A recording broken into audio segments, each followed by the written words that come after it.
અને મિત્રો, વિરંગામનો વિકાસ ઢ્યાસણ હમાણા પાણીએ પહોંચ્યો.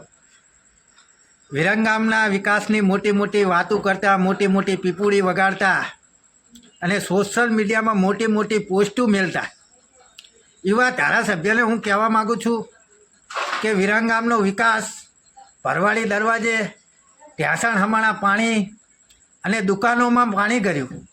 એમ છતાં જો તમે વિકાસની પીપુડી વગાડતા હોય તો જ્યારે તમે વિધાનસભાની ચૂંટણી જીત્યા ત્યારના એક વાત કરો છો કે આપણે વિરંગામની અંદર લાઈન ગટર લાઈનના લગભગ 50-60 લાખ રૂપિયા મંજૂર થઈ ગયા છે. તો એ વાતના લગભગ આજે 2.5 થી 3 વર્ષ થવા આવ્યા, એમ છતાં ગટર લાઈન બની નથી. તો આ વિકાસની પીપુડી તમારી વગાડવાનું ક્યાં સુધી તમે ચાલુ રાખશો? આવી ખોટી વિકાસની પીપુડી. આમ થોડોક તો તમે વિચાર કરો કે ખરેખર તમે વિકાસ શું કર્યો છે. જો બીજા જ વરસાદની અંદર હજુ પહેલો વરસાદ તો જેવો તેવો થયો હતો, બીજો વરસાદ એ જેવો તેવો થયો છે. એટલે લગભગ 15-20 મિનિટ વરસાદ આવ્યો હતો.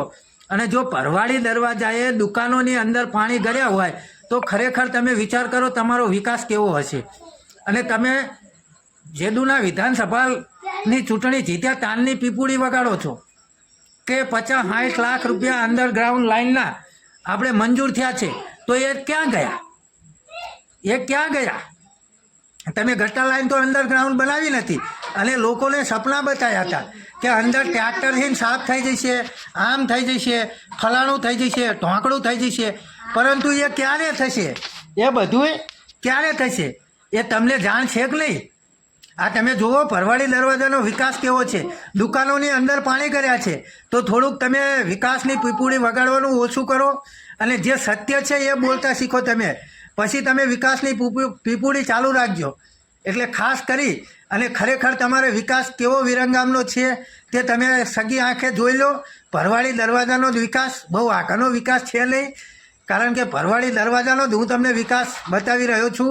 દુકાનોની અંદર પાણી ગળ્યા છે, પાણી જવાનો કોઈ જ રસ્તો નથી. આજ દિવસ સુધી તમે પીપુડી જ વગાડી છે વિકાસની, પણ ખરેખર જ્યારે વરસાદ આવ્યો ત્યારે બધું ઉઘાડું પડી ગયું. વિકાસ શું છે તમે જુઓ આગળ વિડીયોમાં કેવો વિકાસ તમે કર્યો છે વિરંગામનો.